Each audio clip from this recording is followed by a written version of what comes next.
వి4 news కి స్వాగతం. British వలసవాదుల పాలన నుండి దేశాన్ని విముక్తి చేయడం కోసం జరిగిన స్వాతంత్ర సంగ్రామంలో పాల్గొని తమ ప్రాణాలను తృణప్రాయంగా పెట్టి అమరులైన అమరవీరుల త్యాగ ఫలితంగానే భారతదేశానికి స్వాతంత్ర్యం వచ్చిందని తెలంగాణ జై గౌడ సంక్షేమ సంఘం రాష్ట్ర వర్కింగ్ ప్రెసిడెంట్, సూర్యాపేట జిల్లా రియల్ ఎస్టేట్ వ్యాపార అసోసియేషన్ అధ్యక్షులు, తెలంగాణ సామాజిక ఉద్యమకారుడు పంతంగి వీరస్వామి గౌడ్ అన్నారు.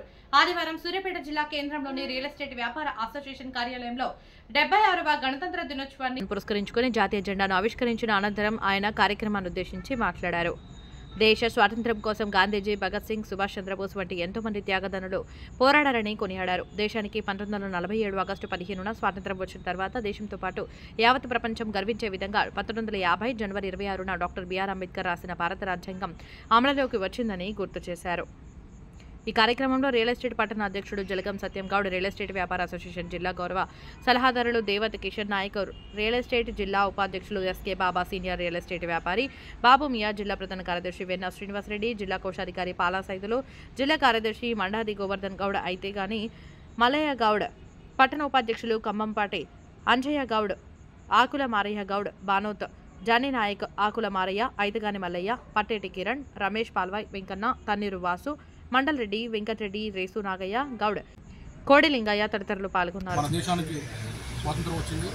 మరి భారత డాక్టర్ బిఆర్ అంబేద్కర్ గారు 1950 సంవత్సరంలో ముసాయిదా కమిటీ జనవరి 26న ఏర్పాటు రాజ్యాంగంలోని ముసాయిదా కమిటీ ఏర్పడ్డది. ఆ కమిటీ మూలానే ఈరోజు రిపబ్లిక్ డే 26 నాడు జరుపుకోవడం జరిగింది. మరి మన రాష్ట్రానికి డాక్టర్ బిఆర్ అంబేద్కర్ రాసినటువంటి రాజ్యాంగం వల్లనే మన దేశానికి ఇలా ఆర్టికల్ 3 ప్రకారమే తెలంగాణ రాష్ట్రం కూడా ఏర్పడ్డది.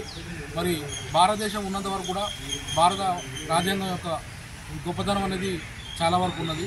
మరి అట్లాంటి భారత డాక్టర్ బిఆర్ అంబేద్కర్ గారి యొక్క ఆ చట్టాలు కానివ్వండి అన్నీ కానీ ప్రజలకు, పేదలకు రాష్ట్ర ప్రభుత్వాలు అందించాలని, వారి యొక్క చిరస్థాయిగా వారిని గుర్తుంచుకోవాలని తెలియజేసుకుంటూ మరి వచ్చినటువంటి మీడియా మిత్రులకు, పత్రికలకు అందరికీ నా యొక్క హృదయపూర్వక నమస్కారం తెలియజేసుకుంటున్నాను.